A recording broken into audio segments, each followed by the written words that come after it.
Hello and welcome to Devil's Advocate. 1 year after 26/11, where exactly do India-Pakistan relations stand?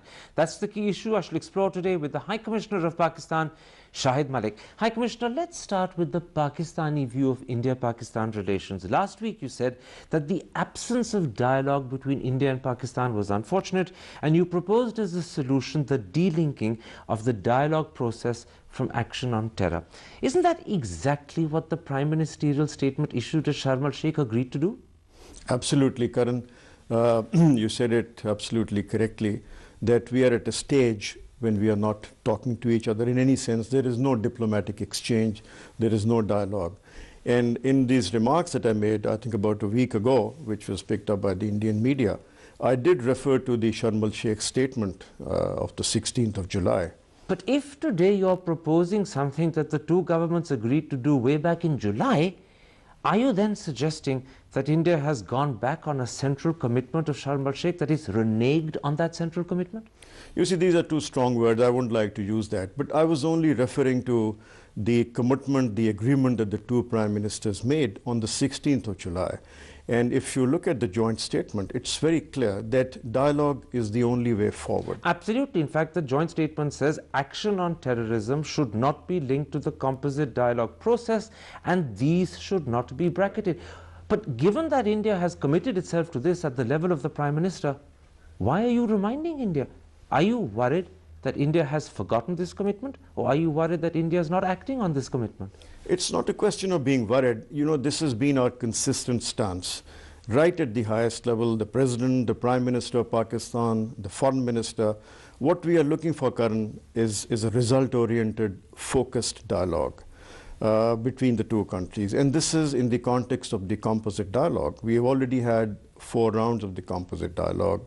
We were hoping, we still continue to harbor that hope, that two countries would get down and talk to each other and discuss all the issues. But in reminding India of a process that India is committed to, are you not suggesting, and this is what I'm trying to ask you, that India is not acting on its commitment? Well, India knows exactly what the two leaders had agreed to, and this has been our hope. We have been continuously asking India.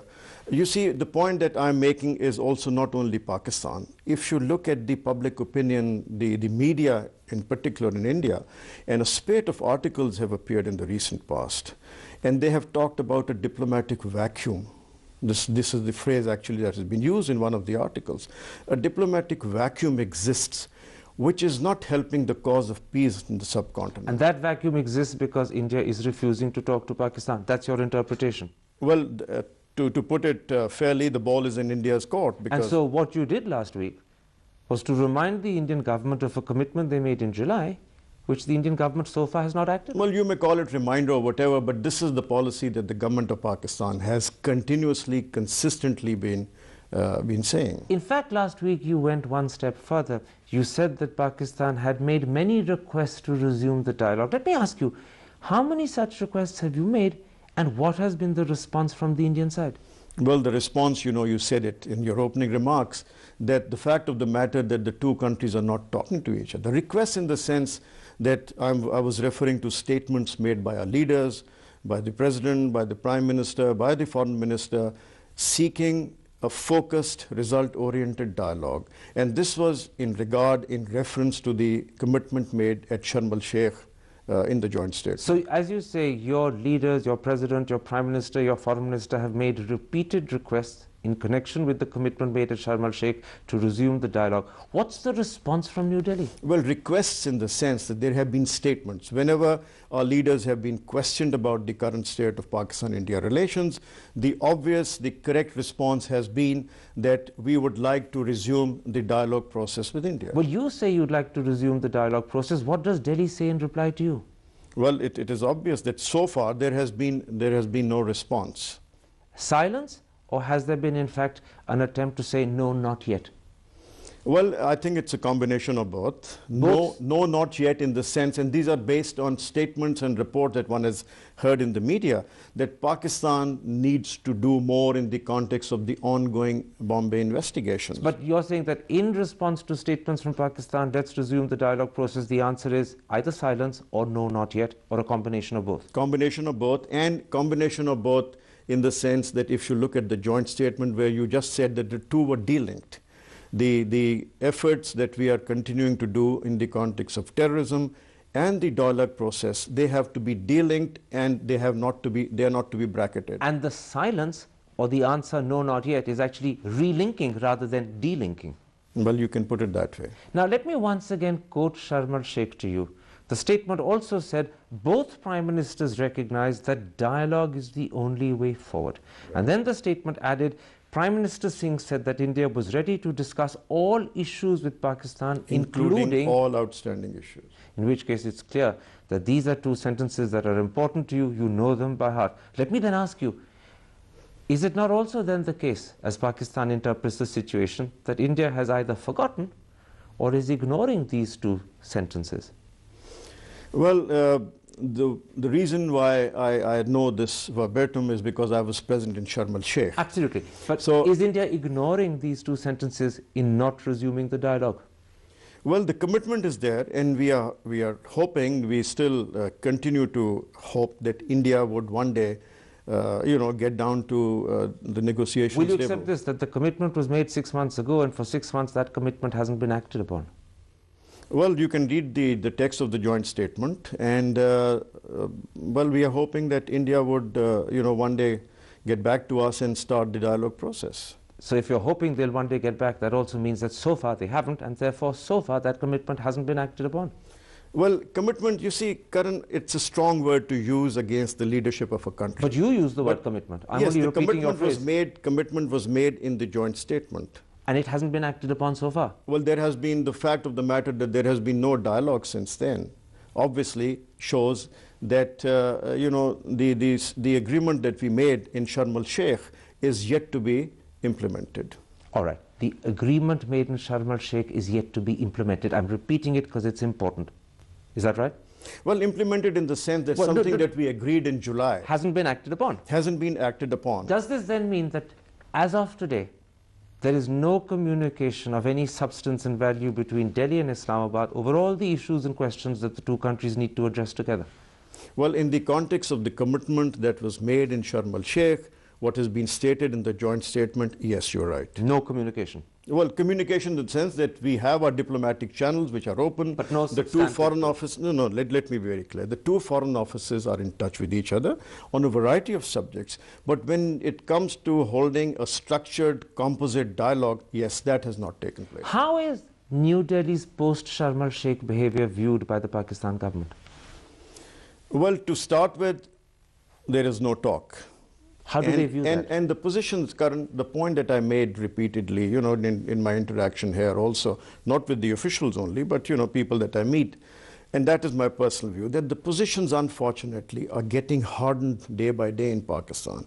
The public opinion, the media, the think tanks, the civil society, they are continuously now raising their voices, and you'd only have to read the Pakistani media about it, that here is Pakistan, which has been asking India repeatedly to restart the composite dialogue process, but there has been no response.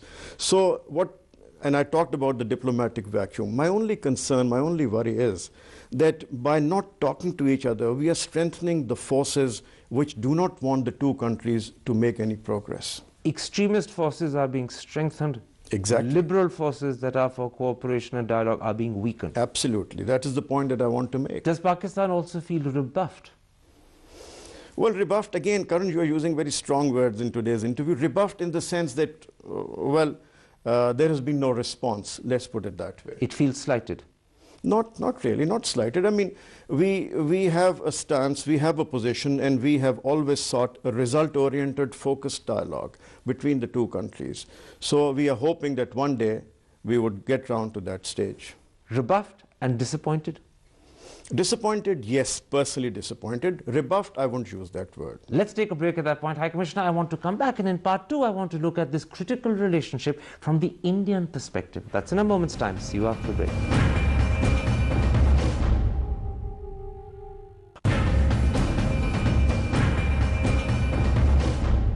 Welcome back to Devil's Advocate and an interview with the High Commissioner of Pakistan, Shahid Malik. High Commissioner, now let's look at the critical India-Pakistan relationship in part 2 from the Indian point of view. India believes that Pakistan is deliberately dragging its feet in bringing the Mumbai accused to justice. There's no doubt that your President, your Prime Minister and your Foreign Minister have repeatedly promised to do so, but your actions don't match your words. Well, I won't agree with that at all. And, the trial, there are two aspects to it. One is the trial of the 7 accused who are already in custody. And it took so long to actually get off. You had to change judges twice, you had to change the court once. In between, for 7 weeks, nothing happened whatsoever. The indictment has been repeatedly postponed. It's almost a miracle that it happened at the end of November. Karan Saab, it's important to realize that we did not do it on our own. It was a matter of normal, routine. A judge retired, and once you retired, then another judge had to be appointed. The trial of the 7 accused, the FIR was lodged in February of this year, within 4 months of, this tragedy. And the trial is continuing. As a matter of fact, on the 10th of October, the formal trial against the 7 accused began. And it is going on a weekly basis and at a high security. The only reason it's going on a weekly basis is because each time the court convenes, it's adjourned for another week. That's why it's a weekly basis. Well, progress, if at all, is so small. It's not even incremental, it's minimal. It's disappointing to an Indian audience who believe that they need justice, they want justice, and they see this as a way of delaying justice. I'm sure the Indian audience does not expect justice, law of the jungle to prevail in Pakistan. Surely it does not. Fortunately, you and I, that is India and Pakistan, we follow the same legal system. And these decisions, these matters cannot be decided overnight. After all, please listen to me. After all, the accused has every right to put up its own defense. And there is a defense team which is arguing the case on behalf of the accused. Now, the judge cannot just summarily get up and pronounce a judgment. He has to listen to both sides. I'll accept that argument with one small codicil. The judge can't do any of the things when he's not there. The problem is you've changed judges so often, and in changing judges so often, delays have been imposed. But let's come to a more substantive sense in which India believes that Pakistan is in fact dragging its feet. Let's take the example of the Jamaat-ud-Dawa. The United Nations Security Council has put it on the terrorist list, and yet even today that organization operates completely freely in Pakistan. It raises funds, it recruits cadres, it even distributes leaflets on the streets calling upon people to join jihad against Kashmir. Why are these things permitted? Well, you are referring to the UNSC 1267. Once that came into effect, the government of Pakistan took immediate steps and proscribed Jamaat-ud-Dawa. No, forgive me. You have not proscribed Jamaat-ud-Dawa. No. You have not banned... No, let me tell you. The assets of the operatives of Jamaat-ud-Dawa, they were frozen. There was travel ban, there was restriction on their movement, there was restriction on their activities. But I'm correcting the mistake you made when you said you proscribed Jamaat-ud-Dawa. In fact, when Hafiz Muhammad Saeed was arrested by you in September in the anti-terrorist charge case for different reasons, not connected to Mumbai, he was released by the Lahore High Court because it was proven in court that the Jamaat-ud-Dawa was not a proscribed and banned organization. Fair so enough. Clearly, you have not banned it. Fair enough. But the fact of the matter is that whoever forms part of the Jamaat-ud-Dawa, the operatives, their assets have been frozen, their activities have been restricted. All the practical steps that were required to be taken by the government of Pakistan have been taken. I hate to contradict you and embarrass you, High Commissioner, but their activities are not restricted. I'm quoting Amir Mir, a leading Pakistani authority on Taliban. He's the author of the Talibanization of Pakistan, and he himself has reported that Jamaat-ud-Dawa not only is recruiting on the streets of Pakistan, not only is it raising funds for itself, but it's distributing leaflets calling upon people to join jihad against Kashmir. What activities are restricted? Karan, the government of Pakistan has taken every possible step to curb the activities of the people who we feel are a threat not only to the outside world but also to Pakistan. So if you say you've taken every possible step, then you're obviously not very good at taking the right steps, because these activities are continuing blatantly. Well, it's a matter of opinion. We feel that sufficient steps have been taken and their activities have been restricted.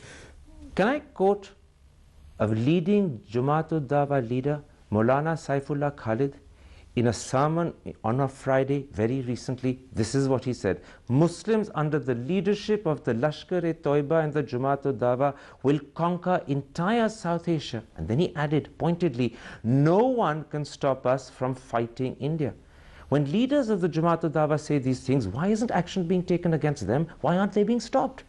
Well, action is being taken But against what? He's them. a free man. You see, you cannot prevent an individual just get up and make these kinds of statements. Quite right. But you can, when he's made these statements, And take these action against him afterwards. That hasn't happened. Well, action is being taken But against when? people. It hasn't happened. You know, we have the maintenance of public order. Under the maintenance of public order, all such speeches which are inflammatory in nature, you know, people have been taken Well, to task. you mentioned the maintenance of public order. That's precisely, in fact, the order under which you arrested Hafiz Muhammad Saeed. Do you know that even when he was released by the Lahore High Court, your government has done nothing but procrastinate over the appeal, and it got to a point where your own Supreme Court upbraided the federal government and imposed a 50,000 rupee fine on the federal government for unnecessary and deliberate delays. That's the sense of speed and urgency with which you're pursuing the matter. Karan, I hate to point out that your research is not up to the mark, because once the Supreme Court, once the High Court, the Punjab High Court, exonerated Hafiz Saeed, the federal government and the Punjab government went into an appeal against the release of Hafiz Saeed. And it's that appeal that I'm talking about. Yes. Forgive me, my research is correct. It's that appeal that you procrastinated over, and in October, the Pakistan Supreme Court upbraided the Pakistan government for unnecessary and deliberate delays and imposed a 50,000 rupee penalty on the government for procrastination. I'm glad you bring that point in, because it brings me to the point that we are looking for credible, actionable evidence against an individual so that our case is foolproof and we are able to argue that case. And in that But you accept the point. But you accept the point that your government was upbraided by your own Supreme Court for procrastination and delay. Do you accept that I'm right when I point out to you a 50,000 rupee penalty was imposed on your government because your Supreme Court told your government you're not moving fast enough? Now, when that happens, people in India say, this is again proof that Pakistan is dragging its feet. I'm glad that you made that reference to not moving fast enough, because this is exactly what we've been asking the Indian government as well as our own investigations,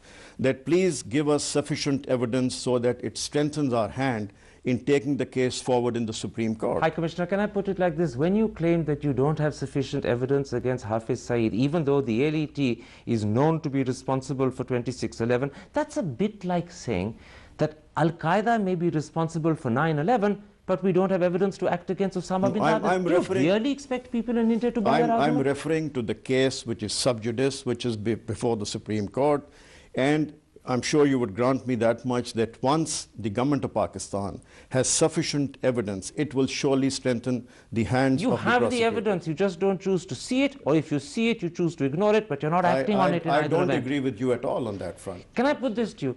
In Indian eyes, the belief is that Pakistan's not serious about acting against the Mumbai accused. It's not doing so in good faith. How do you convince India that you are serious and that you are acting in good faith?